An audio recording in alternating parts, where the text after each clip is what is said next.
Алмазбек Атамбаевдин Койдаштагы үйүндө элдик штаб түзүлүп, туугандарын чогултуп, таш түшүрүп, курал колдоном дегени анын коркоктугун, чыңдыгы жүзүн көрсөтүп турат.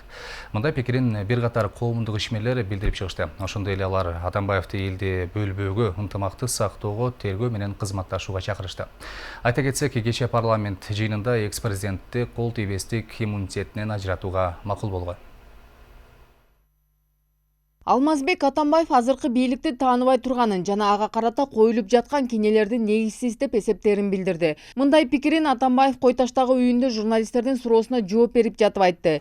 Мен аны мурун эле айткам, тааныбайм деп. Легитимдүүлүгү чоң бир маселеси бар да бересине. Бирок ошол бийликти сиз өткөрүп бергенсиз, анан кандай болуп калат? Эми адам деген адашат да. Пайгамбардын сөзү бар, мен да адаммын, адашам.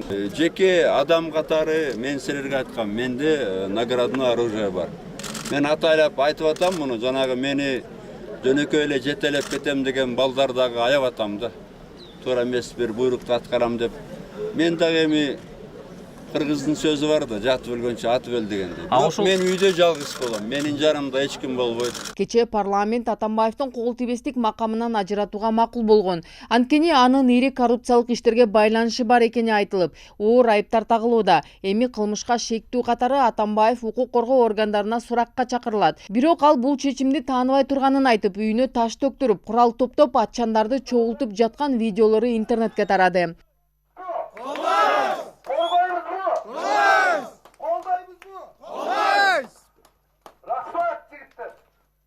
Атамбаевдин 6 жыл бою көзүн жумуп мамлекетти башкарганын айткандар анын бул кылыгына нааразы пикирлерин билдиришүүдө.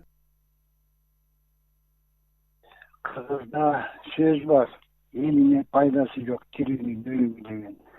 6 жыл мамлекетти башкарып, өз кызыкчылыгын гана көздөгөн Атамбаевдин абийири бүгүн айрандай көгөлүп, анын чыныгы жүзү бүт элге белгилүү болду.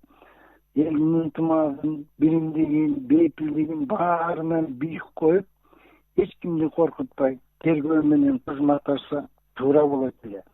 Ооз көптүрүп, катуу сүйлөгөнү менен Атамбаев өз алдынан коркок киши. Бизди саясий туткундарды 100 жыл кымап, сындыр алган жок. Анткени биз Манастын ырдагыбыз. Ал эми Атамбаев камалгандан көрөбүз канчага чыдаарын. Мына 30 жылдан бери айтып келатабыз. Каршы бийликке каршы чыкпагыла, жол тоспогула, мынтык атпагыла, таш менен урбагыла, мыйзамсыз кадамга барбагыла деп жаштар токтотуп келатабыз. Мындай жолго Атамбаев түшүшү бул билбейм ким буга совет берип атат, жакшы жол эмес да. Мамлекеттен качып эч ким бийликтин укугузун дейт. Мамлекеттен эч качып кутулган эмес. Мамлекет бардык убакта кол жетет, күчтө жетет.